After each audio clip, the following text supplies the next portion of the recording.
Good evening friend. अब हम लोग आज परसेंटेज पढ़ने वाले हैं। तो परसेंटेज देखिए, एक्चुअली होता क्या है कि हर कंपटीशन एग्ज़ाम में पूछा जाता है। कोई भी आप कंपटीशन एग्ज़ाम उठा के देखिए, उसमें आपको परसेंटेज पूछा ही जाएगा। तो परसेंटेज समझने से पहले अब हम लोग उसका कुछ बेसिक चीज़ के बारे में समझने का कोशिश करते हैं कि परसेंटेज आखिर होता क्या है। तो देखिए, किसी को अगर हम लोग 100 से डिवाइड कर देते हैं, जिसका न्यूमरेटर आपका क्या होता है, यानी डिनोमिनेटर आपका क्या होता है, 100 हो जाता है, तो उस चीज़ को हम लोग क्या कर देते हैं, परसेंटेज कर देते हैं। यानी कहने का मतलब क्या है कि अगर मान लीजिए हम x लेते हैं और x को अगर 100 से डिवाइड कर देते हैं, तो ये चीज़ को हम लोग क्या कर देंगे, परसेंटेज कर देंगे। या इसको हम लोग क्या लिख सकते हैं, इसको x% भी लिख सकते हैं। बात क्लियर हो गया। इस चीज़ को जो होता है, और ऊपर का जो पार्ट होता है, इस पार्ट को हम लोग क्या कर देते हैं, इस पार्ट को हम लोग दर प्रतिशत कर देते हैं। बात समझ में आ गया। तो नीचे का पार्ट को परसेंटेज कर देते हैं और ऊपर का पार्ट को हम लोग क्या कर देते हैं, दर प्रतिशत कर देते हैं।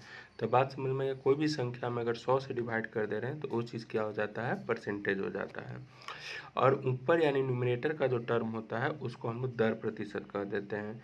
तो ये आपका क्या हो गया, न्यूमरेटर हो गया, और ये आपका क्या हो गया, डिनोमिनेटर हो गया। बात समझ में आ गया। ये न्यूमरेटर हो गया और ये चीज़ आपका डिनोमिनेटर हो गया।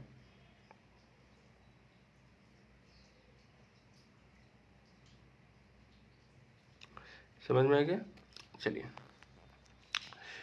अब हम लोग देखने का कोशिश करते हैं कि जो मेरा दो टर्म है, इसमें हम लोग को जानने का ज़रूरी है। दो टर्म क्या जानने का ज़रूरी है, तो एक टर्म हम लोग का जानने का ज़रूरी है कि आपका फ्रैक्शन पार्ट में रहता है, और एक आपका क्या रहता है, परसेंटेज पार्ट में रहता है।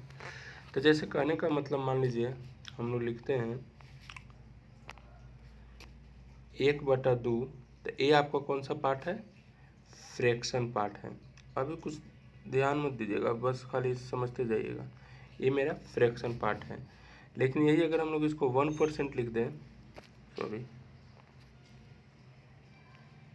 अगर यही हम इसको क्या कर दें, 1% लिख दें, तो ये आपका क्या हो जाएगा, परसेंटेज हो जाएगा। ठीक है। अब समझने का कोशिश करते हैं कि 1/2 जो है, अब इसको हमको क्या करना है, परसेंटेज में ट्रांसफ़र करना है। तो जब भी हम लोग फ्रैक्शन को परसेंटेज में ट्रांसफ़र करेंगे तो क्या करना पड़ेगा, तो हमको 100 से गुना कर देना होगा, यानी 1/2 इंटू 100 कर देंगे। तो वो जो चीज़ हो जाएगा आपका, यहाँ से कट गया क्या, 50 बार में, यानी आपका कितना हो गया, 50% हो गया। बात समझ में आ गया। तो जब भी अगर मेरा टर्म फ्रैक्शन में रहेगा और उसको परसेंटेज में ट्रांसफ़र करना है, तो उसको हम लोग क्या कर देंगे, 100 से गुना कर देंगे। लेकिन जब भी अगर मेरा परसेंटेज में रहेगा और उसको फ्रैक्शन में ट्रांसफ़र करना है, तो उसको क्या कर देंगे, 100 से डिवाइड कर देंगे। यानी अब ये क्या हो जाएगा, 1/100 हो जाएगा। बात क्लियर हो गया। तब फ्रैक्शन से अगर हमको परसेंटेज में ट्रांसफ़र करना है तो 100 से गुना कर देंगे। अब अगर परसेंटेज को अगर हमको फ्रैक्शन में डिवाइड करना है तो 1/100 कर देंगे।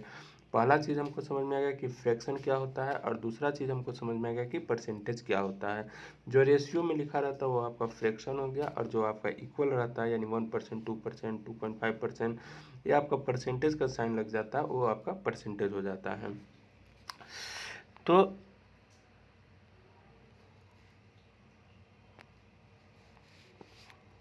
तो इतना चीज़ समझ में आ गया।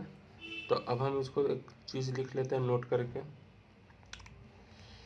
तो नोट करके देखिए क्या लिखते हैं कि if fraction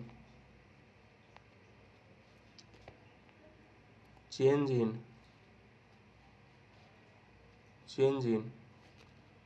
percentage, then multiply by 100। बात समझ में आ गया। उसको 100 से मल्टीप्लाई करेंगे। तो जब भी अगर हमको फ्रैक्शन है, अगर मेरा कोई फ्रैक्शन है, उसको हमको क्या करना है, चेंज करना है। किस में चेंज करना है, परसेंटेज में करना है। तब हम लोग क्या कर देंगे, मल्टीप्लाई कर देंगे 100 से। लेकिन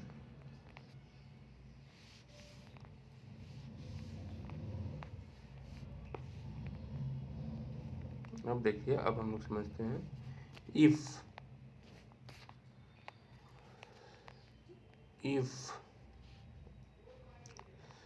given in percentage and change in fraction, then 100 divide. बात समझ में आ गया। तो अब हम लोग क्या करेंगे, 100 को डिवाइड करेंगे। क्या करें, इफ गिवन इन परसेंटेज, अगर आपका परसेंटेज में दिया है, एंड चेंज इन फ्रैक्शन, और हमको क्या करना है, फ्रैक्शन में चेंज करना है, तब हमको क्या करना पड़ेगा, 100 से डिवाइड करना पड़ेगा। बात क्लियर हो गया। तो जैसे अब क्या होता है कि हम लोग एक कम्पिटिटिव एग्ज़ाम देते हैं, तो उसमें हमको टाइम का बहुत ही महत्व होता है कि हमको टाइम ध्यान रखना पड़ता है। तो इसके लिए हम लोग क्या करते हैं कि कुछ percentage to fraction, fraction to percentage हम लोग याद कर लेते हैं, ताकि हमको इसको ट्रांसफ़र करने का कोई ज़रूरी नहीं पड़े। और जब हमको ट्रांसफ़र करने का कोई ज़रूरी नहीं पड़ेगा, तो अब हमको डायरेक्ट क्वेश्चन में दिखेगा और उसको हम लोग इम्प्लीमेंट कर देंगे। तो जैसे देखिए, हम लोग जनरली 1 से लेके 1/1 से लेके 1/20 तक हम लोग याद करने का कोशिश करेंगे। वहाँ तक कर लीजिएगा तो काम हो जाएगा। अब देखिए, 1 इक्वल टू कितना है मेरा, 100% है। अब 1/2 कितना हो जाएगा, 50%। क्यों, क्योंकि 1/2 इंटू क्या कर रहे हैं हम लोग, 100 करेंगे। क्यों, क्योंकि फ्रैक्शन को परसेंटेज में ट्रांसफ़र करना है। तो कितना हो जाएगा, 50 हो जाएगा। तो यह आपका 1/2 50 हो गया। अब यह 1/2 का क्या है, हाफ है 1/4। तो 1/2 का अगर हाफ है मेरा 1/4, तो 50 का भी हाफ होगा। जैसे 1 का हाफ है 1/2, तो 100 का हाफ हो गया। फिर आपका 1/2 का हाफ 50 है, तो 1/4 का 25 आपका याद हो जाएगा। उसी तरह आपका 1/8 का याद हो जाएगा। उसी तरह आपका 1/16 का याद हो जाएगा।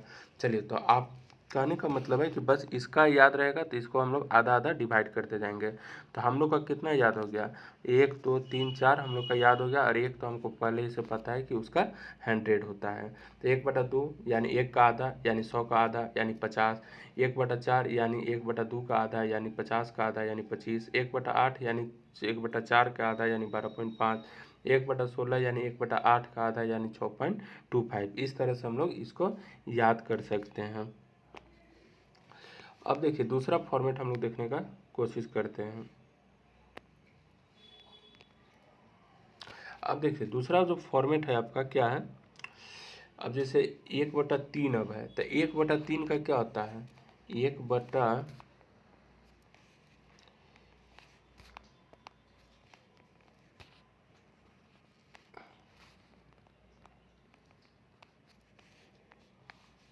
1/3 को अगर हम लोग 100 से गुना करते हैं, तो क्या हमको आता है, 33.1/3% आता है। बात समझ में आ गया। तो 33.1/3%, यही है आपका 33.1/3। अब 1/3 का आधा आपका कौन है, 1/6। इसलिए 33.1/3 का आधा आपका 16.2/3 हो जाएगा। अब 1/6 का आधा कौन है, 1/12। इसलिए 16.2/3% का आधा कौन हो जाएगा, 8.1/3। तो इस तरह से हम लोग क्या कर सकते हैं, इसको भी याद कर सकते हैं। तो उधर आपका उतना हुआ था 5, इधर आपका 1 2 3 यानी 8 हुआ, आपका क्लियर हो गया। यानी 20 में से आप 8 क्लियर कर चुके हो। चलते हैं, अब आगे हम लोग समझने का कोशिश करते हैं। चलिए,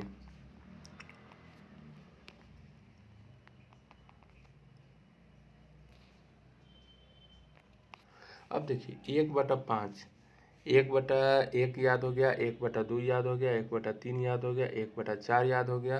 अब हम लोग 1/5 देखते हैं। तो 1/5 को अगर हम लोग 100 से गुना कर दें, तो आपका कितना हो जाएगा, 20% आ जाएगा। वही आपका 20% यहाँ पे है। अब 20 का 1/5 का आधा 1/10 हो जाएगा, तो इसलिए 20 का आधा 10 कर देंगे। अब इसका आधा 1/20 हो गया, यानी आपका 5% हो गया। तो बस इसका आधा करते चलना है। तो इस तरह से आपका एक फॉर्मेट ई भी कंप्लीट हो जाएगा।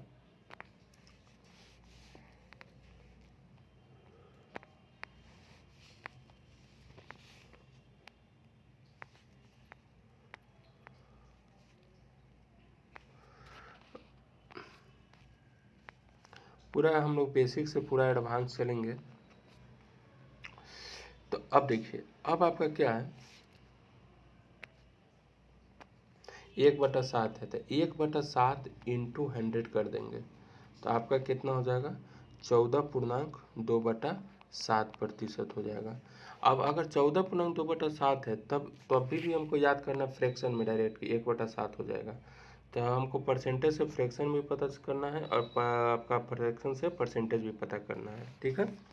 अब 1/14 का क्या हो जाएगा, अब इसका देखिए 1/7 का आधा कितना हो गया, 1/14, तो 14.2/7 का हम लोग आधा कर देंगे 7.2/14। इसको हम लोग क्या कर सकते हैं, अगर 1/28 निकालना है तो हमको इसका आधा करना पड़ेगा, लेकिन हमको जनरली 1/20 तक ही हमको पढ़ना है। तो ये आपका फ्रैक्शन टू परसेंटेज और फ्रैक्शन परसेंटेज टू फ्रैक्शन आपको 1/20 1/1 से लेके आपका 1/20 तक आपको क्या करना पड़ेगा, पूरा तरह से आपको कंप्लीट करना पड़ेगा। अब यहाँ पे देखिए, ये आपका याद हो जाएगा, आपका करते करते एक्सपीरियंस करते करते आपका याद हो जाएगा। अब 1/9 है, तो 1/9 को अगर हम लोग 100 से गुना कर देते हैं तो आपका क्या हो जाएगा, 11.1/9% आ जाएगा, ठीक है। तो यही हो गया 11.1/9, और 1/11 का कितना हो जाएगा, 9.1/11। तो आपको याद करने के लिए क्या करना पड़ेगा, 1/9 का 11.1/9, तो 11 का क्या हो जाएगा, 9, यानी 9 का आपका क्या है, 11, तो 11 का क्या हो जाएगा, 9 हो जाएगा, बस ये याद रखना है।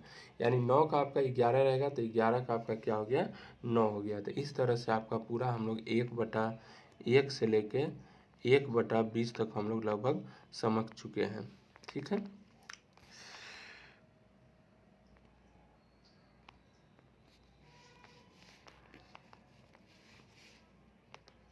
अब आगे हम लोग इस चीज़ को समझ चुके हैं, बस आपको याद रखना पड़ेगा 1/20 से लेकर परसेंटेज और परसेंटेज टू फ्रैक्शन। तो इस वीडियो में हम लोग ये पढ़े हैं कि फ्रैक्शन को परसेंटेज में कैसे ट्रांसफ़र करते हैं और परसेंटेज को फ्रैक्शन में कैसे कन्वर्ट करते हैं।